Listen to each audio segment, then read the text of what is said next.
y vi volar por en medio del cielo a otro ángel que tenía el Evangelio eterno para predicarlo a los moradores de la tierra, a toda nación, tribu, lengua y pueblo.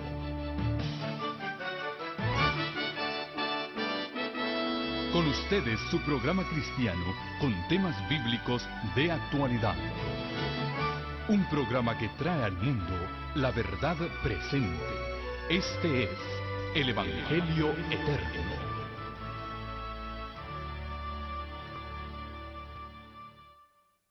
El capítulo 12 de Apocalipsis termina con la introducción del último conflicto de Satanás contra la iglesia remanente.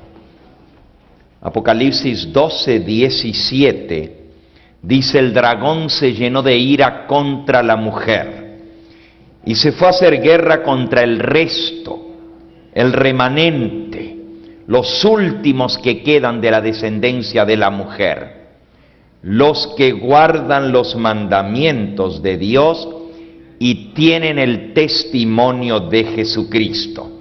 Aquí el Señor nos presenta a su pueblo remanente y se nos dice que Satanás se enfurece, se llena de ira y se va a hacer guerra contra esa iglesia que guarda los mandamientos de Dios y retiene el testimonio de Jesucristo.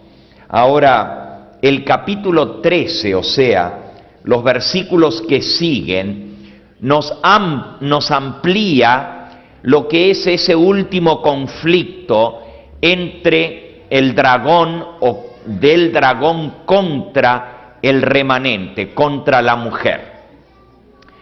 Y nos da los detalles, nos habla de quiénes serán los protagonistas de ese conflicto y de qué lado estará cada parte. Muy bien, tenemos varios hermanos entrando. Si los que están por aquí pueden agruparse un poquito, vengan hermanos aquí en la parte de adelante, hay algunas sillas o algunas bancas disponibles. Si pueden agruparse un poquito más, de esa manera vamos a tener lugar para los que vienen entrando. Muchas gracias.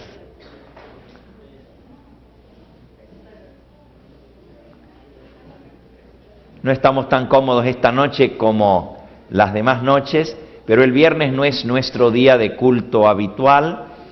Sin embargo, ellos tuvieron a bien conseguirnos este lugar para podernos reunir en esta noche, gracias a Dios. Muy bien, entonces decíamos que en Apocalipsis 13 se encuentra el trasfondo, o sea, el marco profético de las cosas que están sucediendo actualmente. Y por eso sabemos que estamos viviendo en ese tiempo del fin. Apocalipsis capítulo 13 nos presenta dos superpoderes mundiales. Como el libro de Apocalipsis es simbólico, usa como símbolo dos bestias. La primera es una bestia que sube del mar. La segunda es una bestia que sube de la tierra. Todos los detalles de estas dos bestias, y recuerden, son dos superpoderes mundiales, están dados de tal manera que no hay duda alguna para identificar quiénes son estos poderes mundiales. La primera bestia representa el papado, ese poder que dominó el mundo por 1260 años. Ponía reyes, quitaba reyes, establecía la política a nivel mundial y la dominaba. Sin embargo, esa primera bestia, el papado, según la profecía, había de recibir una herida mortal. En nuestra última presentación de esta serie, que lleva por título Cristianos bien despiertos, vimos cómo esa herida mortal fue dada al papado en 1798. Literalmente, la profecía se cumplió, la historia confirma que el papado recibió ese golpe mortal. Sin embargo, la Biblia decía que la herida mortal iba a ser ¿qué? Sanada. Y nosotros comenzamos a ver en la última presentación cómo esa herida mortal comenzó a ser sanada a través de ese concordato, ese pacto, ese documento que se firmó entre la República Italiana, más bien el dictador italiano Benito Mussolini, en febrero de 1929, y el papado, mediante el cual se establece un nuevo Estado, una nueva nación, libre de Italia, con territorio dentro de Italia, pero totalmente libre. Una nueva nación emerge, recibe el trono, recibe el territorio sobre el cual poder ser gobernante. Ahora, si ustedes notan, la profecía decía que hay tres cosas que tiene que recibir esta bestia para tener el poder completo. Dice en el versículo 2, la última parte: el dragón le dio su poder y su trono y grande autoridad. Hay tres cosas que recibe el papado: trono, poder y autoridad. De igual manera, cuando el papado surgió en el 538, recibió esas mismas tres cosas que lo hicieron un poder mundial. Primero, trono. El imperio romano le cedió la capital de Roma y trasladó el imperio a Constantinopla. Y el trono que antes ocupaba el emperador de todo el imperio romano se transfirió a Constantinopla y quedó ese trono para que lo pudiera ocupar el obispo de Roma. Lo segundo que recibió fue poder y luego autoridad. La autoridad es un decreto que lo hace merecedor de gobernar. Tiene que venir de un poder que le confiere la autoridad. Por ejemplo, en América la autoridad para gobernar la confiere el voto. El pueblo vota por sus dirigentes y cuando ese voto elige a un nuevo gobernante, entonces ocupa ese lugar y tiene la autoridad para reinar por el poder del voto del pueblo. Sin embargo, el papado no viene por voto del pueblo. La autoridad se la da el dragón. El dragón es el diablo, pero el dragón tiene 7 cabezas, ¿recuerdan? Una de esas cabezas es el imperio romano, y es el imperio romano el que le cede el trono, el que le da la autoridad. El imperio romano da un decreto, y este se conoce como el decreto de Justiniano. El emperador Justiniano, en el año 533, promulga el edicto de autoridad papal, así se conoce, edicto dándole autoridad al papa. Por eso el dragón le da el trono, el poder y la autoridad. La autoridad se la da a través del decreto imperial, y el poder lo recibe cuando son vencidas las tribus bárbaras que se habían opuesto, cuando el territorio entra o pasa bajo el poder del papado. En el 538 cae la última de esas tribus bárbaras, los ostrogodos, y entonces recibe el poder. El poder antes lo tenían los reyes que reinaban en Italia, pero al ser quitados los reyes de Italia, entonces la autoridad viene del decreto imperial, pero el poder viene de quitar a los que se le oponen. Y así tiene los tres elementos para poder gobernar supremo en Europa: el trono, el dominio o el poder y la autoridad. De igual manera, cuando recibe la herida de muerte, se le quitó las tres cosas. Se le quitó el poder, la autoridad y el trono. Los territorios pontificios le fueron quitados. El poder lo tenía ahora Napoleón Bonaparte, el que estaba avanzando y tomando toda Europa bajo su poder, bajo su control. Perdió lo que había tenido. Para que se recupere otra vez se necesita esos tres elementos. El primero de esos tres elementos se lo da de vuelta el gobierno italiano, que es el territorio. No podía gobernar, no puede haber un rey si no tiene un territorio sobre el cual gobernar. No podía ser reconocido como un líder político si no tenía un territorio político. Por eso fue muy importante el concordato entre el Vaticano, o sea, entre el papado y la República Italiana, dándole la sede del Vaticano de vuelta al papado. Le dio un territorio.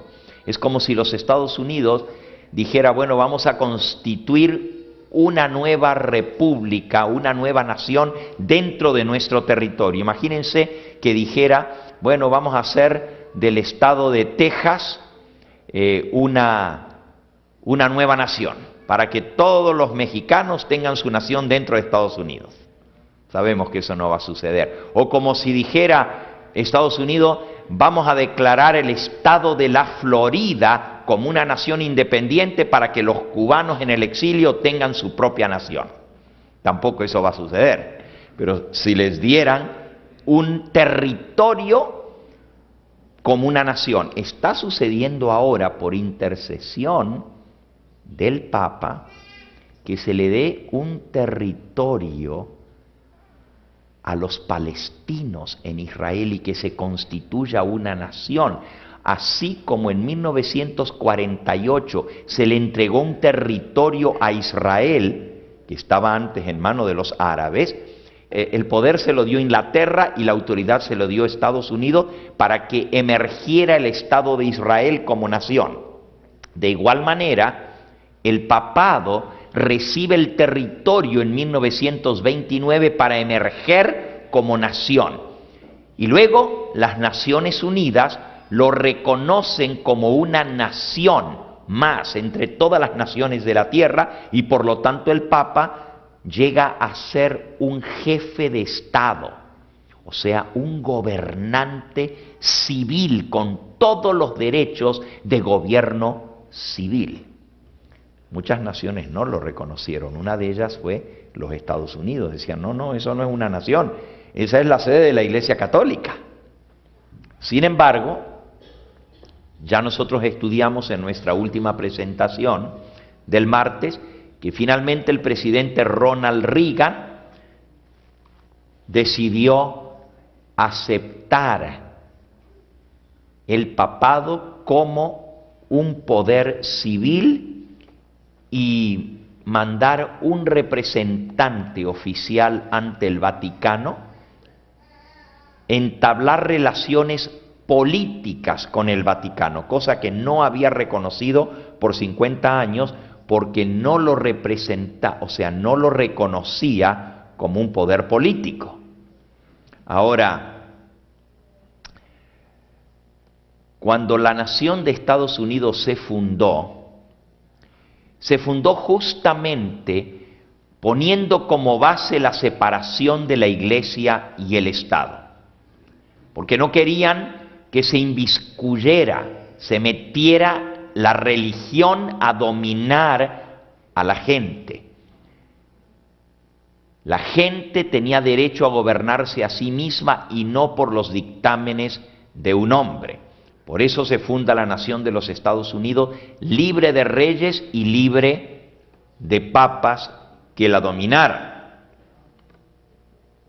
Y por los primeros 200 años de historia en los Estados Unidos no hubo relaciones entre el papado y los Estados Unidos, sino solamente relaciones tensas. O sea, no hubo relaciones oficiales, todas eran división, no se reconocían el uno con el otro, especialmente desde 1929 en adelante. El papado quería que Estados Unidos lo reconociera porque eso le iba a dar una fuerza tremenda a nivel mundial, pero Estados Unidos decidió no reconocer el Vaticano como un Estado. Por otro lado, el Vaticano no tenía influencia en los Estados Unidos, que era una nación protestante. Se fundó justamente por gente que venía huyendo de Europa de las persecuciones del papado y vinieron a América tratando de tener una tierra de libertad. Y por eso la libertad es tan importante en esta nación, porque venían de un lugar donde no tenían libertad de adorar a Dios, donde había leyes restrictivas que le decían cómo, cuándo, dónde y a quién tenían que adorar. Tenían que sujetarse a los dictámenes del papado en Europa, o si no, eran proscriptos, perseguidos y echados en la cárcel. Aún los ministros tenían que sujetarse. Por eso se funda esta nación. Y por 200 años no hay relaciones, al contrario, hay más bien fricción y antagonismo entre estos dos poderes. Pero lo interesante es que Apocalipsis capítulo 13 describe que Estados Unidos, que es la segunda bestia que sube de la tierra, iba a tener una transformación. Y esa transformación, esa metamorfosis, está descrita allí en el versículo 11. Después vi otra bestia que subía de la tierra, que tenía 2 cuernos semejantes a los de un cordero.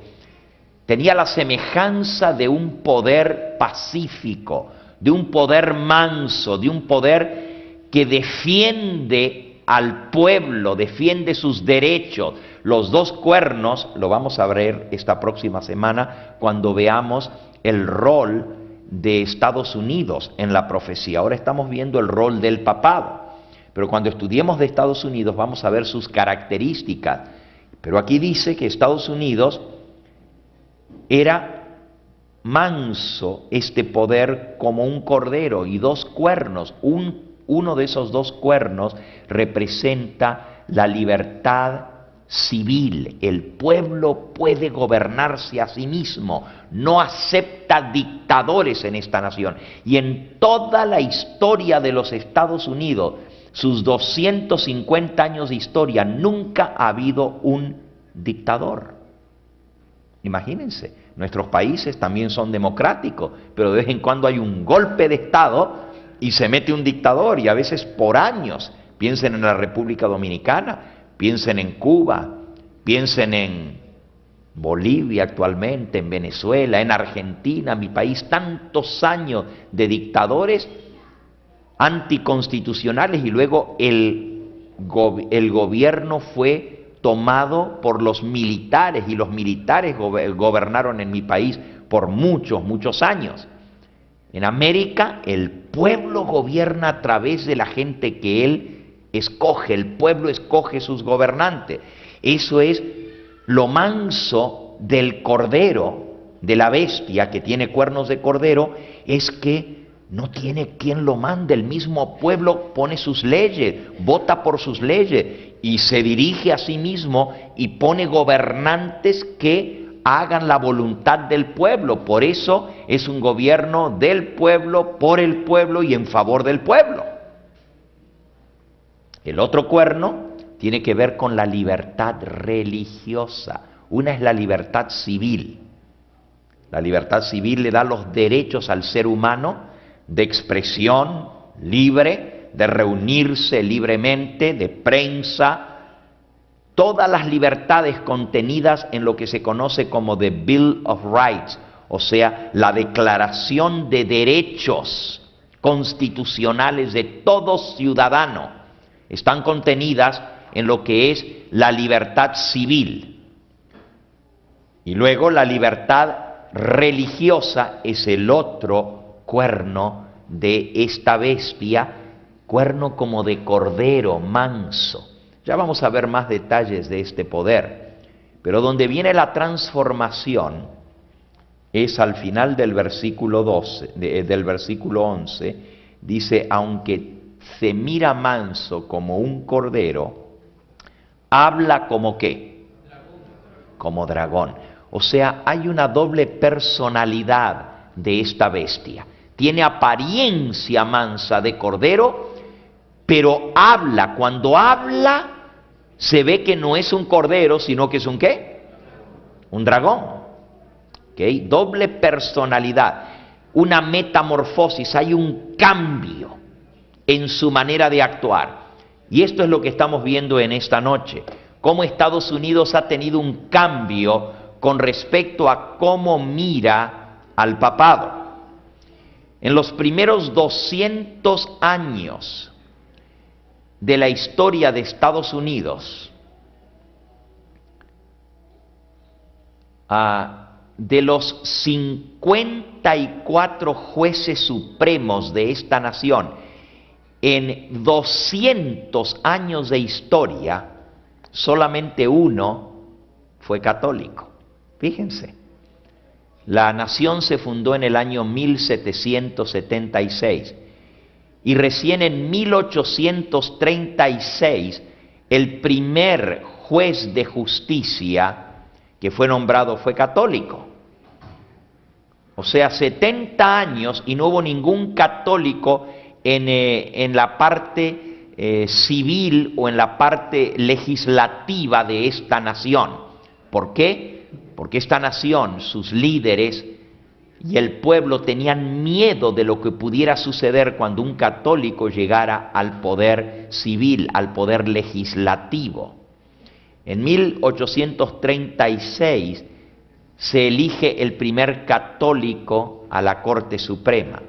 Luego pasarían casi otros 100 años más hasta que se escogiera el segundo. Pero les voy a resumir, para el año 1980, cuando vino Ronald Reagan, solamente había un juez supremo en la Corte de Estados Unidos que fuera católico. Sin embargo, el presidente Ronald Reagan reconoce al Vaticano oficialmente como nación, manda un representante, se establecen relaciones diplomáticas entre el Vaticano y los Estados Unidos y se abre la puerta para mayor participación política. Y entonces el presidente Ronald Reagan nombra a 2 jueces supremos de la Corte Suprema de los Estados Unidos católicos, dando un total de 3. El total de los jueces supremos actualmente son 9. Solamente hay 9 jueces supremos en esta nación. Pero actualmente, de los 9 hay 5 que son católicos romanos. O sea, la mayoría. Imagínense de ser una nación protestante que tenía miedo de el poder del papado en América, ahora tiene su mayoría de los que elaboran las leyes de esta nación, son católicos.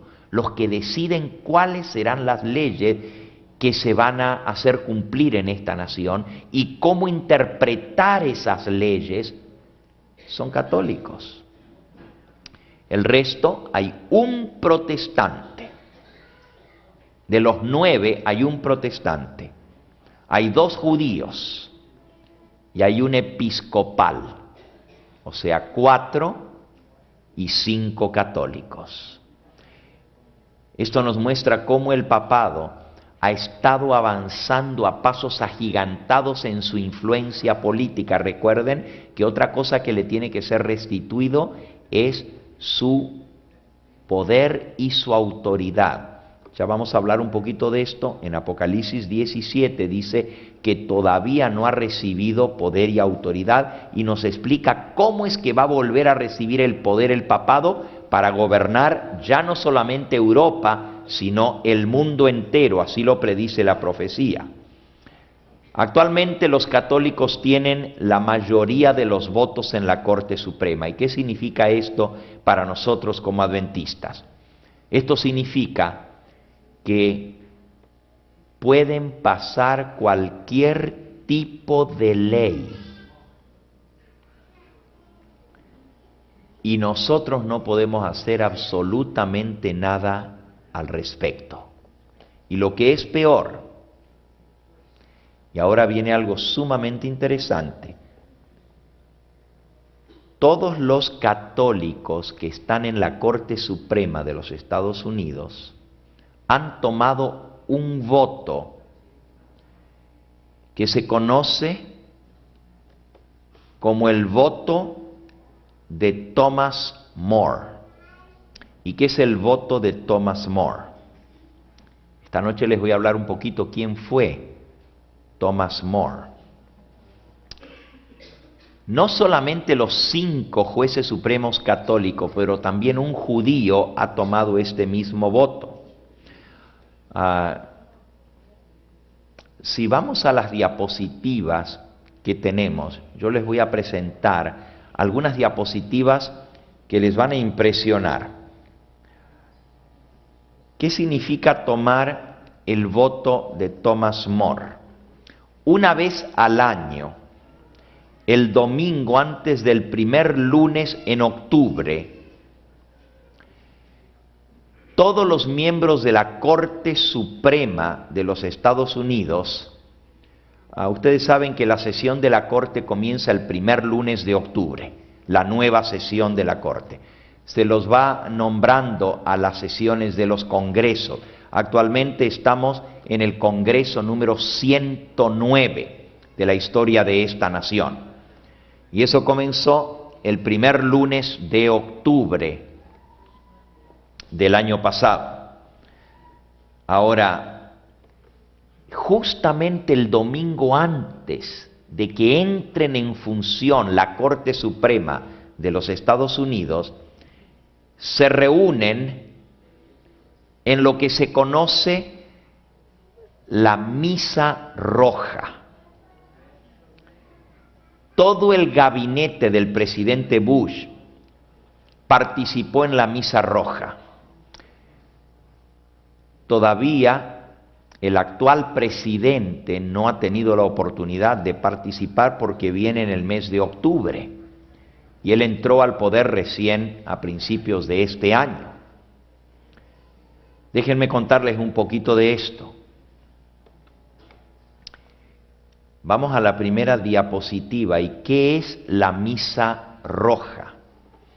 La Misa Roja se celebra en Washington, D.C. y es una invitación que hace la Iglesia Católica a todos los hombres que están en posiciones de importancia en el Departamento de Justicia. Leo, si podemos apagar estas luces de aquí para que se vea un poquito la diapositiva.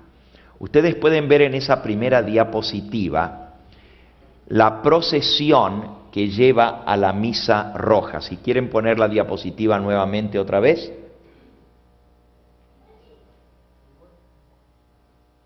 ¿Ok? En esta procesión ustedes están viendo a los miembros del gobierno en los Estados Unidos asistiendo, dirigiéndose hacia la Misa Roja. Ahí es donde van a tomar el voto de Thomas More. Y vamos a hablar un poquito más de esto. La próxima diapositiva. Pueden ver saliendo de la misa roja, y si alcanzan a ver ahí dice Thomas More Society, la sociedad de Thomas More, y allí pueden ver los mismos jefes del gobierno saliendo de la Catedral Católica en Washington, D.C., después de haber participado de la misa roja. ¿Y quiénes son parte de esa procesión? Veamos algunos de los que participaron en la misa roja. Aquí pueden ver en la próxima diapositiva a el juez de la Corte Suprema John Roberts en la misa roja del 2006. Se hace cada 2 años, esto viene ahora en este octubre, porque el Congreso es cada 2 años con la Casa de Representantes. En esta foto pueden ver en al señor John Roberts participando en esa misa roja. En la próxima diapositiva pueden ver a otro juez de la Corte Suprema, Antolín Scalia, participando de la misa roja. Son todos los dirigentes católicos de esta nación que los invitan a todos los miembros del Congreso, del Senado, jueces de la Corte Suprema y todo el gobierno a asistir a una misa para pedir la bendición de Dios sobre los dirigentes de esta nación. Ahora imagínense, la Iglesia Católica bendiciendo a los que van a guiar a esta nación. En la próxima diapositiva pueden ver al famoso y controversial juez de la Corte Suprema, Clarence Thomas, junto con el fiscal federal, que es un hispano, Alberto González. Al medio está Alberto González, que es el fiscal federal para toda la nación, y a la izquierda el caballero de raza afroamericana es el jefe de la Corte Suprema, Clarence Thomas, junto con un obispo de la Iglesia Católica recibiendo la bendición. En la próxima diapositiva pueden ver al general Peter Pace, que es el chairman del Joint Chiefs of Staff en la misa roja. Allí lo pueden ver a mano izquierda, o sea, el presidente del gabinete unido de las casas de representantes con el Congreso, la persona más influyente, la mano derecha del presidente de los Estados Unidos, el general Peter Pace, asistiendo a la misa roja, y ahí lo pueden ver con un obispo de la Iglesia Católica. En la próxima foto pueden ver al presidente de los Estados Unidos, George Bush, inclinando y haciendo la reverencia delante del Papa Benedicto XVI. Esta es una imagen sumamente, habla por sí sola. Eso significa, yo soy su inferior y me agacho en presencia suya, me inclino, reconociendo su superioridad sobre mí. Es un mensaje muy claro para el mundo católico que el presidente de los Estados Unidos está reconociendo al Papa como superior políticamente a él, y por eso se inclina delante de él.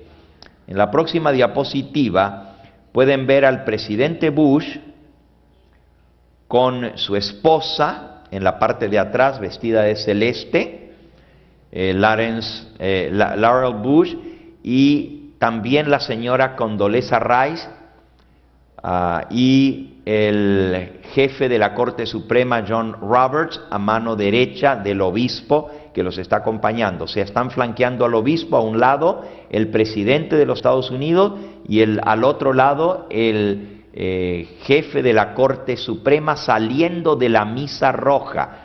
Ustedes pueden ver a todos los demás, son miembros del gabinete. La última que aparece, si ponen la diapositiva nuevamente, es la señora Condoleezza Rice, allá atrás de todo, la última, mano izquierda, que es la secretaria de Estado, exactamente, la secretaria de Estado. Estos son los hombres más importantes en el gobierno de los Estados Unidos, saliendo de la Catedral Católica después de haber recibido la bendición papal para ejercer sus puestos en los Estados Unidos. Imagínense, una nación que era antagonista al papado, ahora se transforma en una nación que se está dando la mano y abrazando con el papado. En la próxima diapositiva pueden ver al presidente Bush junto con el cardenal en la misa roja y a su mano derecha el jefe de la Corte Suprema. Saben ustedes que el presidente Bush se le llama el primer presidente católico verdaderamente, aunque eso no es cierto porque el primer presidente católico fue el presidente Kennedy. Sin embargo, el presidente Bush, aunque no fue católico, no es católico actualmente, sin embargo es el presidente procatólico más importante que ha tenido los Estados Unidos después del presidente Ronald Reagan. Kennedy no hizo nada en favor de la Iglesia Católica en el gobierno. Sin embargo, el presidente George Bush hizo más para la Iglesia Católica que todos los presidentes de toda la historia de Estados Unidos combinados. O sea, logró hacer la unión completa entre el Vaticano y los Estados Unidos. En la próxima diapositiva pueden ver el ahora fallecido jefe de la Corte Suprema, o sea, juez de la Corte Suprema, William Rehnquist, saliendo de la misa roja en el año 2006, acompañado, si ustedes ven, todos los obispos católicos están vestidos de rojo. En la próxima diapositiva pueden ver a la señora Catherine Kebane, que recibió una condecoración como la persona más destacada en el gobierno, y se le dio la condecoración que se llama Thomas More Award. Thomas More Award. Al lado de ella está el jefe de la Corte Suprema, Terence O'Donnell, y el obispo Anthony Pilla. Jefe de la Corte Suprema, representando el estado de Ohio. Son 9 Cortes Supremas que hay en Estados Unidos, 9 territorios en que está dividido esta nación, y nosotros dependemos de una Corte Suprema de esas 9.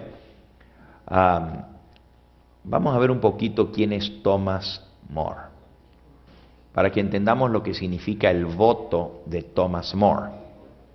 Cada persona que asiste a la misa roja toma un solemne voto de lealtad. Y vamos a ver a quién es la lealtad. Thomas More nació en febrero de 1478 y murió el 6 de julio de 1535.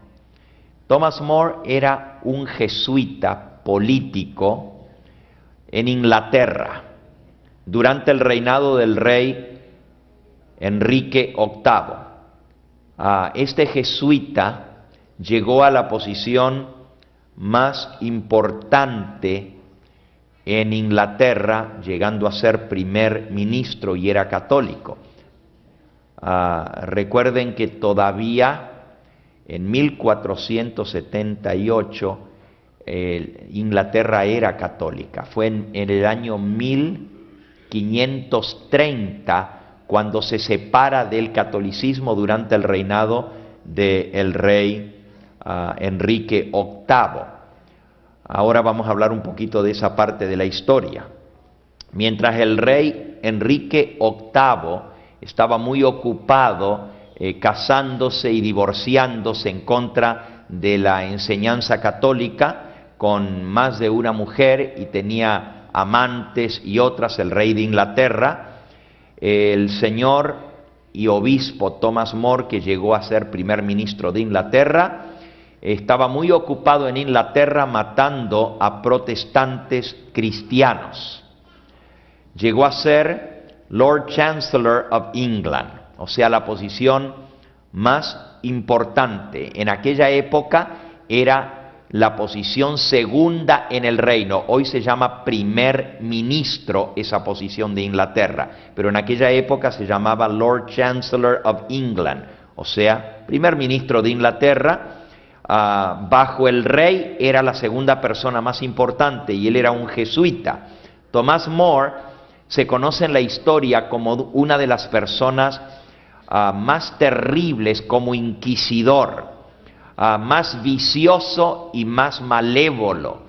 Mató a miles de cristianos en Inglaterra, los perseguía, los echaba a la cárcel. Él fue, por ejemplo, el que hizo quemar vivo al traductor de la Biblia, William Tyndale. Y si a alguno de ustedes les interesa ver la vida de ese hombre de Dios que tradujo la Biblia al inglés mucho antes que la Biblia oficial del rey Santiago, esta Biblia existe hasta el día de hoy. Tyndale fue quemado en la hoguera por órdenes de Thomas More. Muchos otros creyentes que aceptaron el protestantismo en Inglaterra fueron llevados a la corte, fueron juzgados y fueron exterminados, entregados para ser muertos en Inglaterra. Este señor Thomas More quemó a más de 500 protestantes en Inglaterra, los quemó vivos en la hoguera por su fe religiosa. ¿Por qué el papado escoge el nombre de Thomas More y lo hace un santo? Porque hoy en día es el Santo Tomás More. ¿Quién es este Santo Tomás More y por qué lo escogen? La razón por la cual el papado lo escogió para llegar a ser un santo es porque él creía que el Papa tenía suprema autoridad sobre el gobierno, no solamente sobre la Iglesia, y que todos los gobernantes le debían respeto, honor, sujeción y obediencia suprema. Cuando el rey de Inglaterra se rebeló contra el papado, estamos hablando ahora de Enrique VIII, se rebeló contra el papado. La razón por la que se rebeló no fue por razones religiosas, fue por razones políticas y morales. El Papa no quiso aceptar el tercer casamiento del rey Felipe VIII, Enrique VIII, sino que lo excomulgó por estar viviendo en adulterio, porque no lo quiso divorciar, o sea, anular su matrimonio. El rey pidió que el Papa anulara su matrimonio, pero no quiso el Papa hacerlo, y entonces él se divorció, se volvió a casar y dijo: yo no estoy sujeto a el Papa, sino que yo puedo hacer lo que quiera porque soy el rey de Inglaterra, y si me quiero divorciar me divorcio. Y se casó con María Bolengo, y por supuesto eso le costó la excomunión de la Iglesia Católica. ¿Y qué hizo Enrique VIII? Enrique VIII dijo: pues la Iglesia Católica en Italia y en Inglaterra, la Iglesia de Inglaterra, no pertenecemos más a la Iglesia Católica, y separó a toda la nación del catolicismo en el año 1530. Ya para entonces la Reforma había cundido en Europa. En Alemania, Martín Lutero había clavado las 95 tesis en 1517, y estamos hablando de solamente 13 años más tarde, cuando vino la revolución espiritual en Inglaterra con la Reforma, y naciones enteras como Holanda, Escandinavia y otras se estaban libertando del yugo del papado. Inglaterra aprovechó para también separarse del papado, pero no por la Reforma protestante, sino porque quería no estar sujeto a Roma.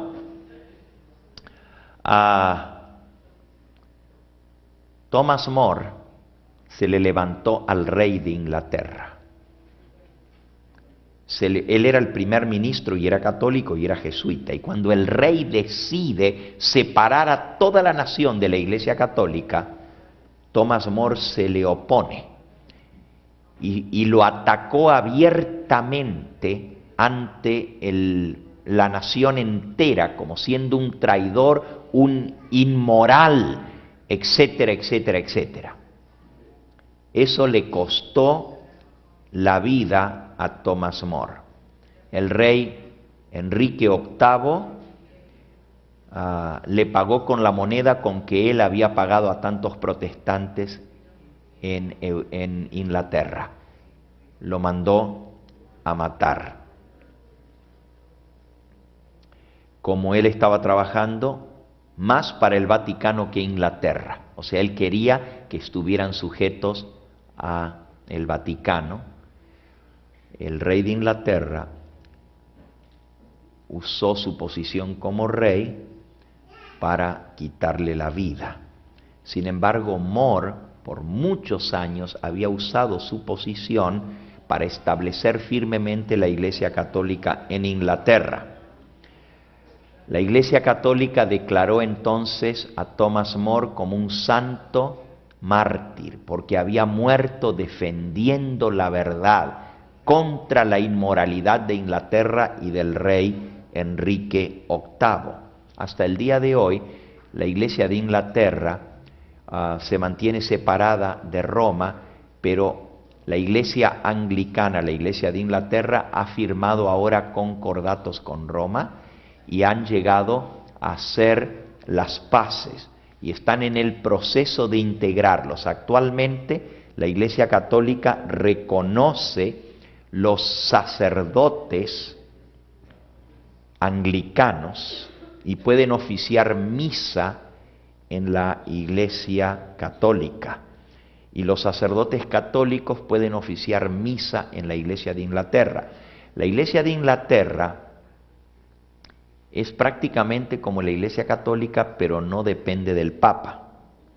Sin embargo, por influencia del protestantismo, se cristianizó por varios siglos, aceptaron las enseñanzas de la Biblia, no en su totalidad, pero la Iglesia de Inglaterra tomó la línea de la Reforma en varias cosas, porque de todos modos ya estaba separada de Roma. En Estados Unidos, la iglesia anglicana se llama la iglesia episcopal. Donde ustedes vean una iglesia episcopal, sepan que es la iglesia de Inglaterra en América, que también está separada de la iglesia de Inglaterra. Ahora, Thomas More es hecho un santo porque defendió el catolicismo y murió defendiendo el catolicismo y fue mandado a matar por el rey Enrique VIII porque él se opuso a la separación de la iglesia anglicana o la iglesia de Inglaterra del papado. Las 4 cosas que defendía Thomas More eran, número 1,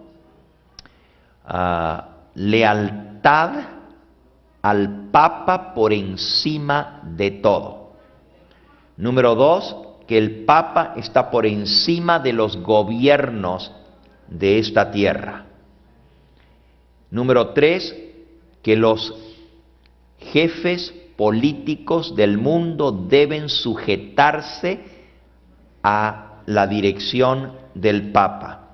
Y número 4, defendía la infalibilidad papal y la necesidad de todos rendirle obediencia. Ahora, actualmente, la Iglesia Católica tiene una misa cada 2 años en favor de todos los gobernantes en los Estados Unidos. Y tiene una sociedad que se llama la Sociedad de Santo Tomás More. Y toda persona que se adhiera a esa sociedad recibe grandes ventajas políticas de parte del papado. Pero para pertenecer a esa sociedad de Santo Tomás More, solamente pueden participar a ella políticos. Tiene que tener un puesto político en esta nación. Puede ser gobernador, puede ser congresista, puede ser representante estatal ante el gobierno de Estados Unidos, puede tener cualquier puesto, pero tiene que ser un político y entonces puede adherirse a la Sociedad de Santo Tomás More. Y tiene que participar, cuando es nombrado al cargo público, de la misa roja. ¿Qué sucede en la misa roja? La Iglesia Católica bendice a los gobernantes y les da su apoyo. Este voto que toman es un voto de lealtad y obediencia al Papa. Y el voto dice que por encima de la Constitución de Estados Unidos, aun si esto representa su muerte, defenderán la doctrina verdadera católica. La mayoría de los que toman este voto son políticos católicos. Y ahora les voy a hablar un poquito de cuán grandes son los políticos católicos en esta nación. La mayoría de los americanos no saben que los políticos católicos toman el voto de Santo Tomás. Déjenme darles un poquito de historia. En 1789, que fue la primera sesión del Congreso de los Estados Unidos, solamente había un católico en el Congreso. El Congreso número 103, en 1993, había 136 miembros del Congreso que eran católicos, o sea, políticos en el Congreso de esta nación. La revista Time Magazine escribió en 1993, por primera vez en la historia de los Estados Unidos, hay más católicos romanos como miembros del Congreso que cualquier otro grupo religioso. O sea, llegaron a ser mayoría, no mayoría en el total de los miembros del Congreso, pero la religión mayoritaria. O sea, imagínense 136 miembros del Congreso eran católicos. Eso fue en 1993. En el 2005, o sea, 8 años más tarde, 154 miembros del Congreso y la Casa de Representantes eran católicos romanos. O sea, el 28.8% del Congreso eran católicos romanos. Y el Congreso 110, que es el actual, el 30.2% son católicos romanos. Consiguieron 2 nuevas sillas en el Congreso, en el Senado, y 5 sillas adicionales en la Casa de Representantes, haciendo un total de 161 católicos romanos en el Congreso y en la Casa de Representantes. Esto, comparado con la población católica, que actualmente es el 24% de la población en los Estados Unidos, tienen el 30.2% de miembros en el Congreso y son la religión mayoritaria del Congreso. Pero esto no es todo. De los 50 gobernadores de los 50 estados, 32% son católicos. O sea, 1 de cada 3 gobernadores en esta nación de los 50 estados son católicos romanos. Eso fue en el 2000.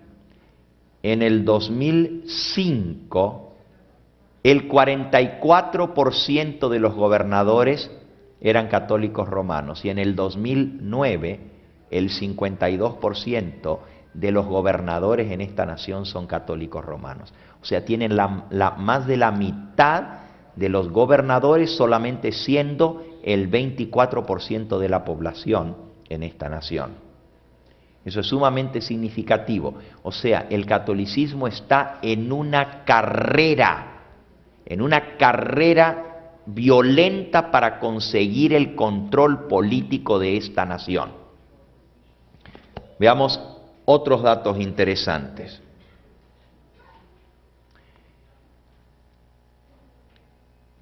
Cuando Estados Unidos fue instituido como nación en el año 1776, solamente el 1% de toda la población de Estados Unidos era católica. ¿Cuánto dije?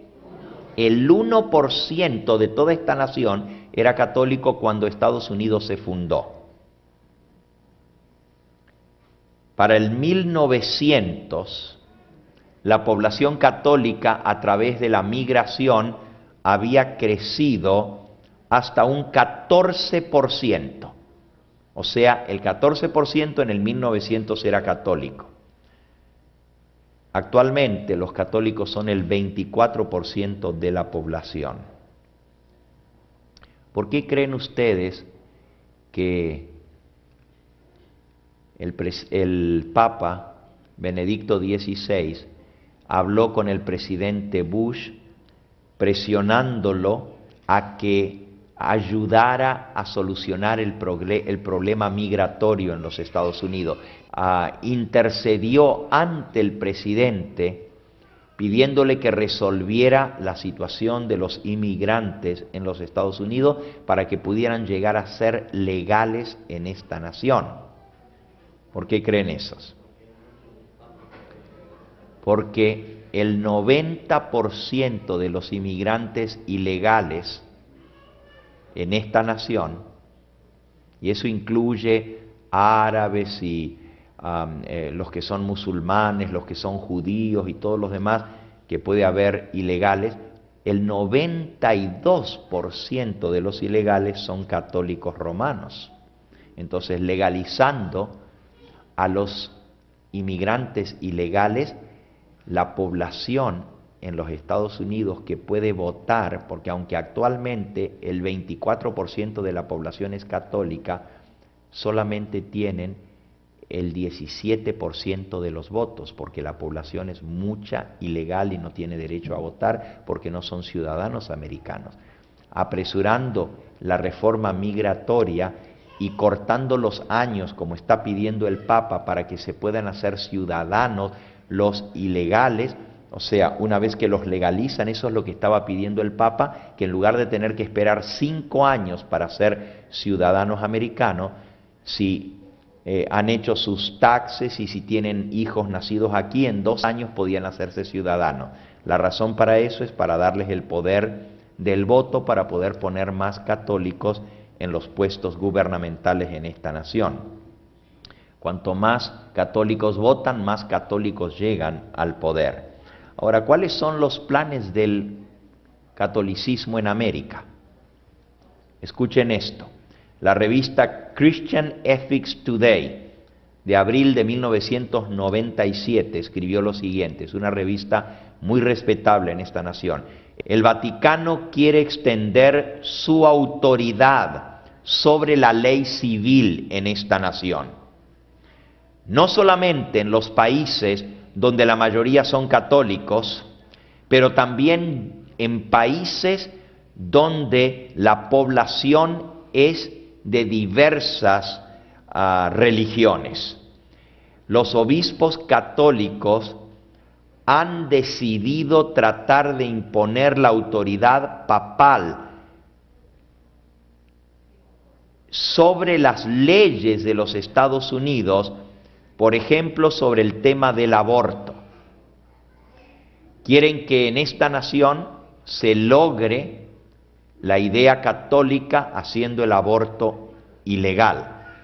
No es que nosotros estamos a favor del aborto, pero este es un punto muy importante para la población católica y está ganando más y más terreno. Otra declaración. del 25 de agosto de 1985. Todos los americanos harían bien en poner una petición ante el presidente de la nación y el Congreso para que se pase una ley federal, una enmienda a la Constitución, si es necesaria, para que se establezca la santidad del domingo como día de reposo nacional. ¿Cuál es el propósito del papado? Cuando consigan el total de los votos, cuando tengan el poder de las leyes en sus manos, establecer el domingo como día de reposo obligatorio en esta nación. Y estoy leyendo de la revista Catholic Twin Circle, que es una revista sumamente respetable entre los católicos aquí en los Estados Unidos, publicada por la diócesis de Baltimore, donde dice: todos los americanos debieran peticionar al presidente y al Congreso para que se establezca una ley federal haciendo del domingo el día de reposo obligatorio, y si es necesario, que se haga una enmienda a la Constitución. Ahora leamos de lo que escribió el Papa Juan Pablo II en su encíclica Dies Dominis, publicada el 31 de mayo de 1998, o sea, hace 11 años atrás. La encíclica Dies Dominis dice lo siguiente: mi predecesor, el Papa León XIII, dice ahora Juan Pablo II, en su encíclica Rerum Novarum, habló acerca del derecho que tienen los trabajadores a su día de reposo, que debe ser garantizado por leyes en todas las naciones de la tierra. Eso dijo Juan Pablo II. Ya el Papa León XIII decía que hay que establecer leyes en cada nación de la tierra que salvaguarden el derecho de los trabajadores a tener el día de reposo por ley establecido. ¿Ok? El catecismo, el nuevo catecismo de la Iglesia Católica, publicado en 1994, este es el nuevo catecismo, en la página 585 dice lo siguiente: con respecto a libertad religiosa y el bien común de la sociedad, los cristianos deben buscar que la legislación reconozca el domingo y los días santos de la Iglesia como días feriados legales en cada nación. Fíjense, el catecismo dice que los cristianos deben empujar para que, y se refiere a los católicos, para que en cada nación el domingo y los días festivos de la Iglesia Católica sean feriados oficiales en la nación.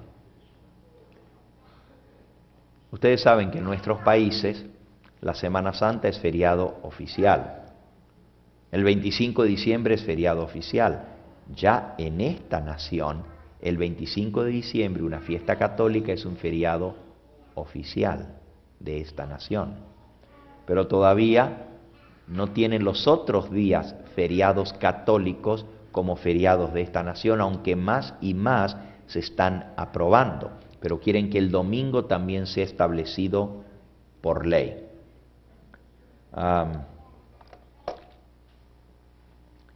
1992, la campaña católica para América, su revista oficial de la campaña católica para América, dice lo siguiente: la separación de la Iglesia y el Estado es una premisa falsa y todos debemos luchar para eliminar esta falsa premisa de las leyes de los Estados Unidos. No debe haber más separación entre la Iglesia y el Estado, cosa que está en la Constitución. O sea, el católico en Estados Unidos está en contra de la Constitución y dice que tiene que haber una enmienda, se debe reformar la Constitución para que se pueda quitar la separación de la Iglesia y el Estado. En todos los países católicos, la Iglesia y el Estado están íntimamente comprometidos. Por ejemplo, en mi nación, en la Argentina, de la cual yo nací, la Iglesia Católica es la iglesia oficial del Estado. Es mantenida por los impuestos de la población. Las iglesias son mantenidas por el gobierno. Se arreglan con dinero de los impuestos del pueblo.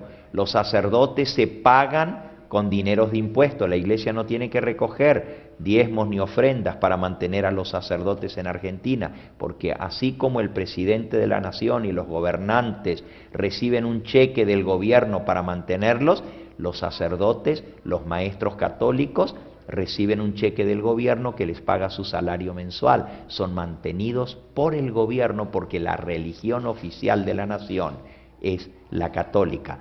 En todos los países donde el papado ha tenido influencia, siempre llega a ser la religión oficial del Estado. Escuchemos esta otra, y esta es sumamente impresionante lo que dice aquí. La Carta Confidencial sobre Libertad, volumen 5, página 1982. Dice así: por lo tanto, todos los cristianos naturalmente deben buscar, apoyar y establecer legislación civil en la cual se respete la obligación de guardar el domingo. Esto está citado en la encíclica Dies Dominis de Juan Pablo II. La Carta Confidencial sobre Libertad, en el volumen 5, la página 1982, no terminarán los desastres de nuestra nación y los problemas económicos hasta que el domingo sea estrictamente establecido por el gobierno a través de leyes y acciones que las hagan cumplir. O sea, los americanos están diciendo que no se va a acabar los problemas financieros hasta que no se establezca el domingo como día de reposo obligatorio.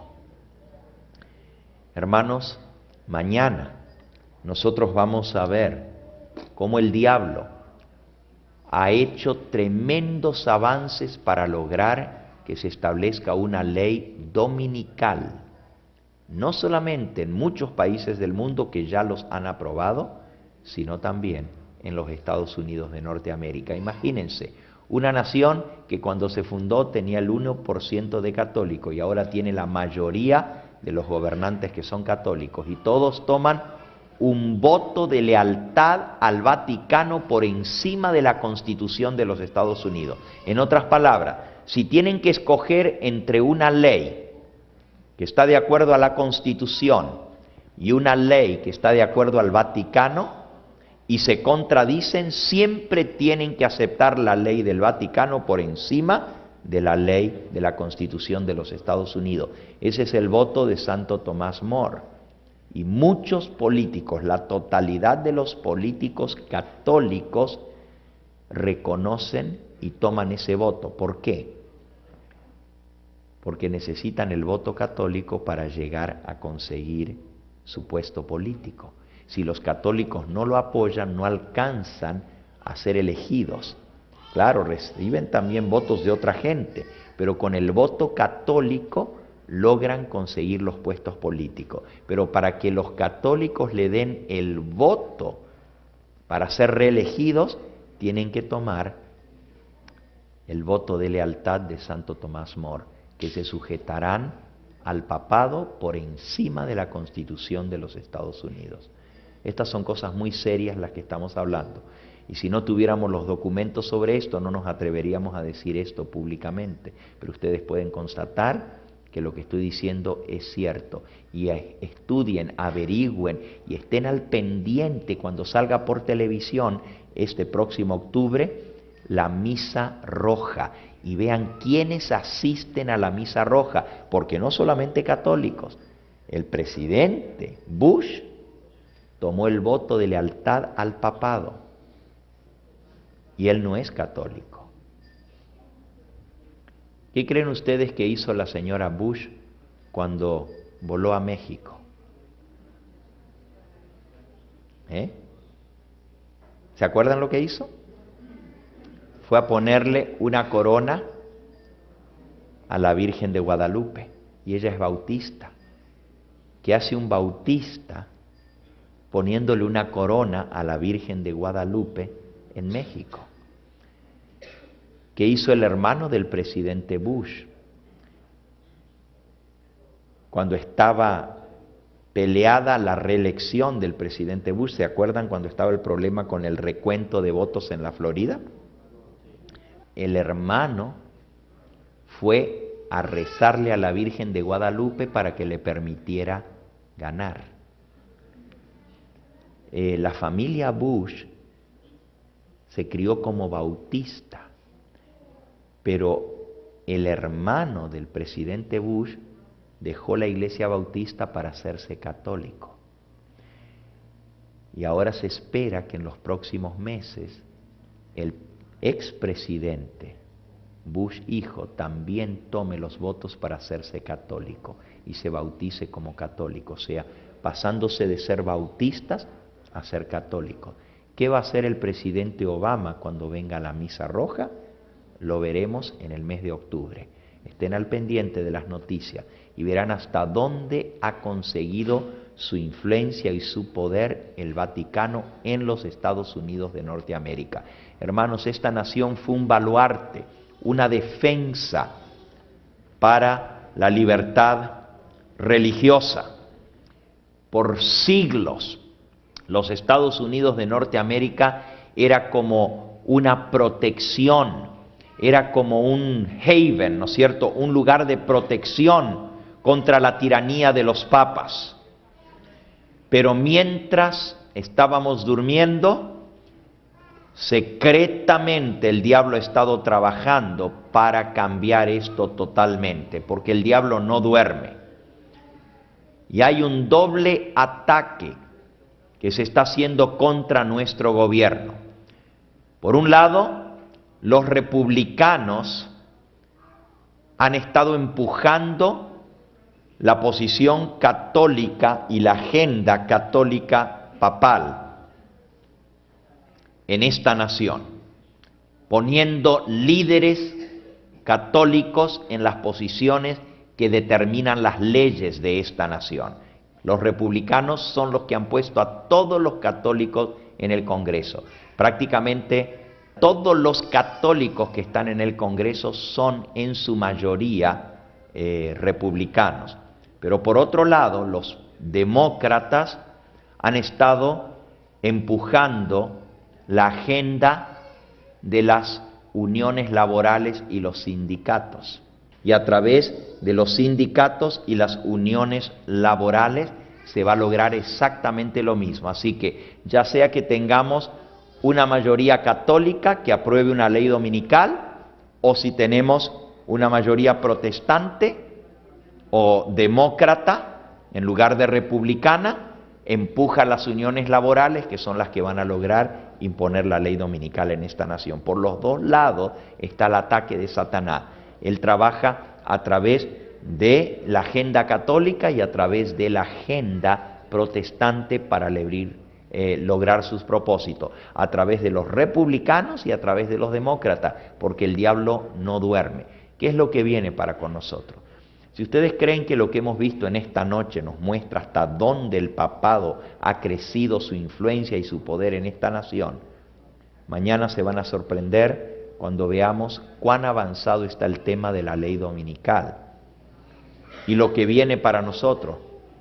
La Biblia nos dice, y esto comenzamos estudiando la semana pasada, cuando iniciamos esta serie de cristianos bien despiertos. La Biblia nos dice que las vírgenes cabecearon todas y se durmieron. Cuando venga la crisis de la ley dominical, las vírgenes van a estar dormidas. Lo que va a despertar a las vírgenes es que se van a dar cuenta que se aprobó la ley dominical ¿Ustedes creen que esto va a venir en forma abierta y que todo el mundo se va a dar cuenta? No, hermanos. Cuando se apruebe la ley dominical, un día vamos a amanecer y nos vamos a dar cuenta que se aprobó. Y la mayoría de las vírgenes no van a estar preparadas. Recuerden lo que vimos, va a ser demasiado tarde para hacer la preparación necesaria. Ahora, Dios va a tener un pueblo que se va a mantener leal a Él. Un pueblo que va a estar despierto a las cosas que están sucediendo. La mensajera del Señor nos dice que el juicio va a comenzar por la casa de Dios. Y cuando la ley dominical se apruebe, es para nosotros la señal del juicio de los vivos. La generación que esté viva, y somos nosotros, va a ser juzgada. El juicio se va a abrir para los vivos. Hasta ahora se ha estado juzgando a los muertos. Es la última prueba por la que pasará el pueblo de Dios antes de ser sellado. Termino con esta cita de Testimonios para la Iglesia, tomo 2, página 191. Cuando Cristo cese de interceder por el hombre, los casos de todos los seres humanos habrán sido decididos para siempre. Ahora es el momento de hacer la preparación. Aquellos que han descuidado la preparación, que no han purificado su vida en santidad, que no han hecho el arreglo para encontrarse con el Señor, se cerrará la puerta de la misericordia, el sol se pondrá en densas tinieblas y nunca más se prenderá la luz para ellos, los que no hicieron la preparación de antemano. Se cerrará el tiempo de prueba. La intercesión de Cristo en el santuario celestial habrá cesado para siempre. Cuando llegue finalmente este momento tan solemne, les tomará por sorpresa a la mayoría de aquellos que descuidaron la purificación de sus almas en obediencia a la verdad. El cierre del tiempo de gracia encontrará a las vírgenes dormidas. Cabecearon y se durmieron en lugar de perseverar en velar y orar. No se dieron cuenta de las cosas que estaban pasando a su alrededor y por eso las encontró sin la preparación necesaria. Quiera el Señor, hermanos, que nosotros no estemos entre esas vírgenes insensatas, que ahora que todavía hay tiempo de gracia, hagamos la preparación necesaria para encontrarnos en paz cuando venga el Señor. Hermanos, la preparación tiene que ver con nuestro carácter, tiene que ver con recibir ese sello de la pureza en nuestra vida, de vencer todo pecado en nuestra vida. Y todavía hay sangre expiatoria en el santuario celestial. Todavía hay oportunidad de luchar contra nuestros defectos de carácter para lograr la perfección en Cristo Jesús. Él pone a nuestra disposición su sangre para limpiarnos del pecado. Él pone a nuestra disposición su perdón, su justicia y el poder que viene del santuario para que tú y yo podamos salir vencedores. Pero de nosotros depende cooperar con Él en la obra de la purificación de nuestra vida. Si seguimos perdiendo nuestro tiempo en cosas frívolas y no dedicando nuestro tiempo al estudio, a la oración, a luchar contra nuestros defectos de carácter, nos encontrará sin la preparación necesaria. Quiere el Señor despertar a su iglesia en esta hora tan solemne. Yo creo que con el tema que vamos a ver mañana por la mañana sobre la ley dominical y los avances que el diablo ha hecho entre telones, hermanos, no se escucha, usted no lo lee aquí en América, en las noticias. sobre el tema de la ley dominical, porque lo están haciendo tras los telones, pero tenemos suficiente información para saber lo que está sucediendo. Sin embargo, en el resto de los países del mundo está sucediendo abiertamente. Y como ya les mencioné hace una semana atrás, ya la ley dominical fue aprobada para todas las naciones de Europa. ¿Qué vendrá sobre nosotros ahora? ¿Nos tomará por sorpresa o nos encontrará preparados? Que el Señor nos ayude a hacer esa preparación necesaria. Yo te invito en esta hora que busques al Señor Jesús de todo corazón, a que le confieses tus pecados, que le digas: Señor, muéstrame cuáles son las áreas en las cuales soy débil en mi vida espiritual. Muéstrame mis defectos para poder luchar contra ellos y vencer a través de Cristo Jesús. La palabra de Dios nos dice que hay poder en Cristo para vencer. No solamente Él nos perdona, pero Él también nos limpia de toda maldad. El pecado puede ser vencido en nuestra vida. Cuando se cierre el tiempo de gracia, el que es santo seguirá siendo santo, y el que es justo seguirá siendo justo, pero el que es sucio seguirá sucio, y el que es inmundo seguirá siendo inmundo. Ya no habrá oportunidad para transformar nuestra vida entonces. Eso debe ser hecho ahora, antes que nos tome por sorpresa. Vamos a pedirle al Señor en esta hora que Él obre en nosotros, que Él nos muestre nuestra debilidad para poder vencer el pecado a través de Cristo Jesús. Les invito a ponerse en pie en esta hora para tener una palabra de oración, pero antes de orar, vamos a dar la oportunidad para que si hay alguno aquí en esta noche que todavía no ha tomado la decisión de seguir a Cristo Jesús de todo corazón, de entregarse a Él y haciendo un pacto con Él de salvación para limpiar su vida del pecado a través del bautismo, pueda en esta noche pedirle al Señor que haga ese milagro en su vida. No hay cosa más importante que entregar tu corazón a Cristo y hacer ese pacto. Él va a venir a buscar a aquellos que le han recibido como Salvador y Señor. Quizás hay alguien aquí en esta noche que aún no ha tomado ese paso de entregar su vida a Jesús a través del bautismo. Yo quisiera orar especialmente si hay un alma, un joven, una señorita, un adulto que aún no haya tomado ese paso. El próximo sábado, aquí mismo en este lugar, en el bautisterio, vamos a cerrar estas 2 semanas de estudio de las cosas que están sucediendo en el mundo con una solemne ceremonia bautismal. Y quizás hay alguien aquí en esta noche que está considerando, está pensando tomar ese paso. Quizás para renovar su voto con Cristo o para hacerlo por primera vez porque nunca lo ha hecho en el pasado. Yo quisiera orar especialmente por esas personas que están sintiendo el llamado del Señor Jesús en esta hora. Allí en el lugar donde estás, quisieras decir: Pastor, yo soy esa alma, yo soy esa ovejita que necesito volver al redil. Yo soy esa persona que aún no ha tomado el paso del bautismo, pero sé que Jesús me está llamando. ¿Hay alguien aquí? ¿Quisieras levantar tu mano en el lugar donde estás? Si alguno no ha tomado aún el paso del bautismo para sellar su vida con Cristo, levanta tu mano allí donde estás, yo voy a orar por ti.